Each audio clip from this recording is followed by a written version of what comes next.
Hello everyone, my name is Samiksha and welcome to this video. As you can see, I haven't recorded the first flower and that is because I wasn't sure how this is going to turn out. Actually, I wasn't planning on recording this one, but I loved the way the first flower turned out, so I went ahead to record the whole flower arrangement. I spent a lot of time sketching the outline of the flowers. I would say the more detailed sketch you draw, the more realistic the painting would turn. I did not include the sketching part because the video would be very long if I did. I painted a very light wash of the color I mixed just as an undertone. I want this wash to be as light as possible so that it retains the highlights better. My reference photo is a gorgeous flower arrangement which I found on Pinterest. I will link it in the description. I want the underwash to be really smooth and watery. Although the color I mixed is a peachy pink color, but for the underwash I went a little heavy on pink. Now I start building some form by showing depths and shadows. I'm using a heavier mixture of the same color of wash. I like to start building gradually and slowly. I go in and lay that color where I want it to be, and then I use a damp clean brush to smooth that paint out and create a gradients. I do not want to hurry by using a darker color soon. I will work on the flower with 4 to 5 layers, and if I found any place where the underwash is pretty dry, I will rewet the surface with clean damp brush and then lay the color. If I paint on a dry surface, it will be difficult to blend the color. You can only rewet the petal you are working on, and that way we are ensured with a crisp border and the paint will not run into other petals.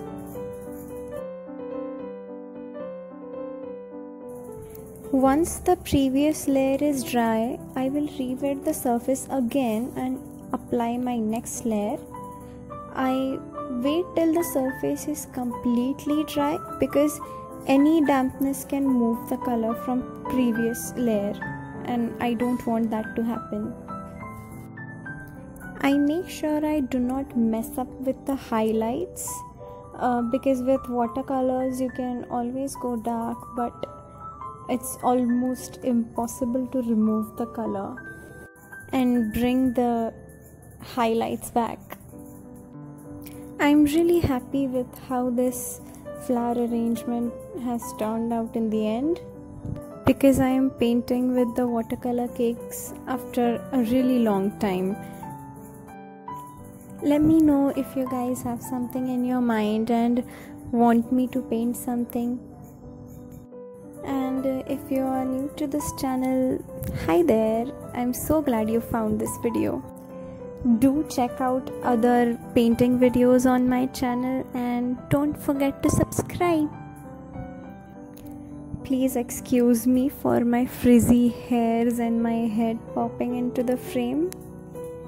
I am trying my best to minute details, and I am squinting my eyes to check if I missed any details there. You might have noticed that I am taking quite some time to build up to the darkest color. I think the more time you take and the more layers you work on, the more realistic it will turn out. It took a really long time to finish the whole piece, and it was quite saddening to see the hours worth of footage converting into a 9-minute video. I intentionally did not make it any faster because then this video would miss out on many details, I think. As you go on working on a piece, you will get a hang of it about how much water to add to the surface and how much color to use, and how to lay your color and how much to spread it. So when you come near to the darkest color, you know exactly how to tackle every detail.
The places where I accidentally laid color on the highlights, I tried to remove the color by wetting the surface and dabbing it with a cloth or a cotton ball. Also making sure that I don't tear off the paper. It does not lift up the paint completely, but it does help in lightening the surface. This flower I'm working on has a lot of highlights, and I had to be very careful while spreading the color. I really hope this video turns out helpful to you. I know it was quite a long video, so thank you if you are still here. Thank you for watching. Comment down below hi if you stayed till now. Press the like button if you like this video. Share it with your friends. Who do you think will like to see this video? And subscribe to my channel. I will see you soon with a new video next week. And now let's see how this flower turned out in the end.